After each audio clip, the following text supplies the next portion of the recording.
Hi, dear friends. I'm Evans Sharma, and I'm glad to come back to continue our chat. We've been looking at a number of issues pertaining to family, couples, and sexuality. And this time around, I'm glad to propose to you a short topic entitled Before Your Next Step in Your Couple. Your couple is a journey. To move, of course, you need to make a new step. At a certain time, you may have wondered, oh, whatever happened to my couple? You notice changes. Things that never happened before begin to happen. Feelings that you never had before, they begin to appear. What does that imply? Probably things have changed in your couple. You change the way you look at each other, and possibly even the way you look at the relationship itself. This simply to say that your couple is not static, it is mobile. Such change to some people can be a serious shock, leading even to taking a drastic decision. Here we are not saying don't. That is your prerogative. You have a right to make decisions pertaining to your relationship, pertaining to your life. All we can say, and indeed the aim of this article, is to whisper to you, don't rush. Whatever step you want to take, and indeed whatever new step you want to make, try to understand what happened in between. But what is in between? Here, there is no room to speculate. You know better than I do what you are currently going through in your couple.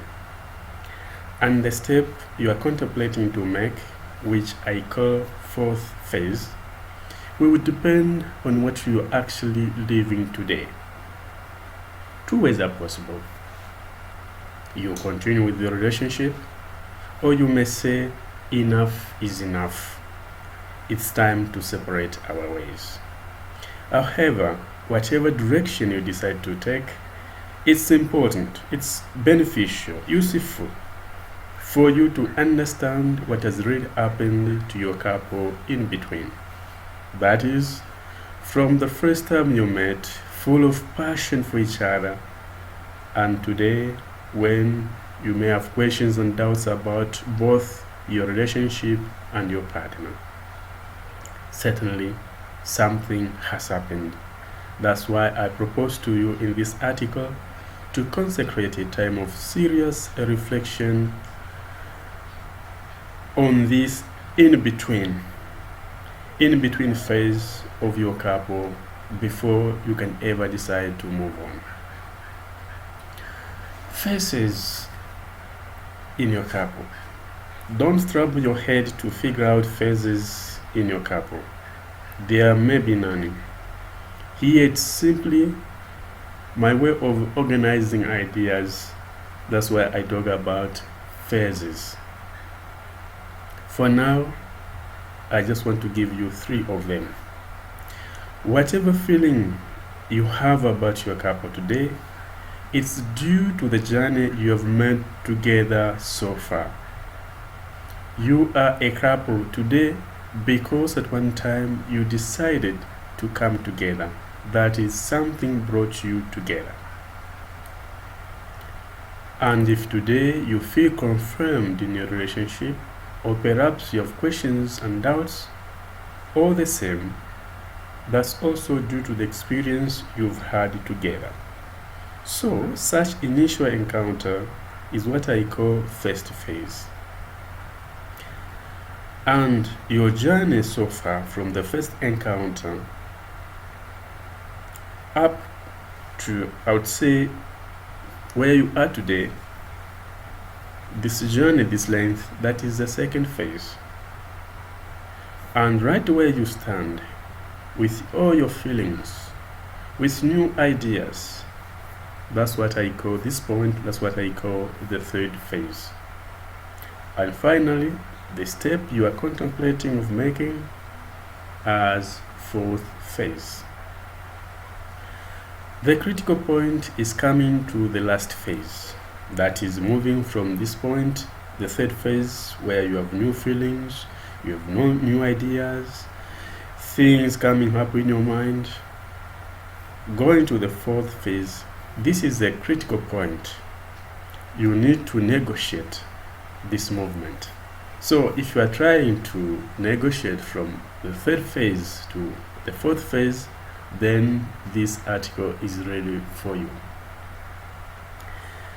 The primary matter for this article, in fact, is your lived experience as couple, and you are primary actors, and you are the ones who may be confronted with questions, those questions calling for new decisions, calling for new steps to take. Hence, all I intend to do in this article is just to poke you, to awake you, so that you make decisions that are well informed. So we are going to talk about phases simply as a way of packaging your own experience. First phase, love intoxication, that's what I call it. In the previous articles of our series, Family and Couples Corner, I've made allusion to this aspect. You'll see when you click on the link when you fall in love.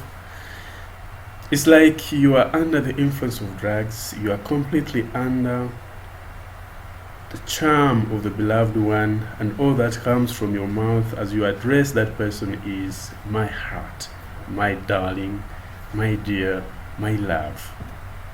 It's all about my, and my.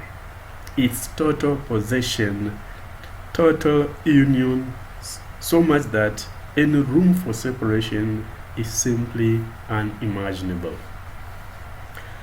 At this time, who can advise you against your relationship? At this stage of intoxication with love passion, your capacity for evaluation is really at its lowest level. On the contrary, everything about the beloved, that beloved one, appears rosy. Everything is beautiful. And you have the tendency to idealize that person. Anyway, no need to go into details. I refer you to another link to the article we looked at, how to restore warmth to your relationship. So let's move on to the third phase. But you may wonder, from phase 1 to phase 3, how come? Probably you begin to wonder if I'm not actually also under some intoxication. I grant you, it's not the case. Well, I deliberately choose to do it that way, to move from phase 1 to phase 3. I bring you straight to phase 3, where probably you are presently wedged, you are caught up with questions, doubts, and feelings of disillusionment. So, what are the signs of the third phase?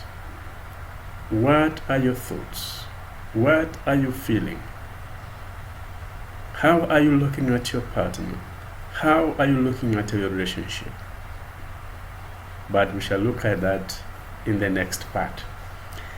So if you want to keep yourself up to date with our chats on the issues of family, couples, and sexuality, we just simply invite you to join our WhatsApp and Facebook group, Couples Corner, and you can also subscribe on my blog, singlehumanity.com. Is bye-bye for now, and take care.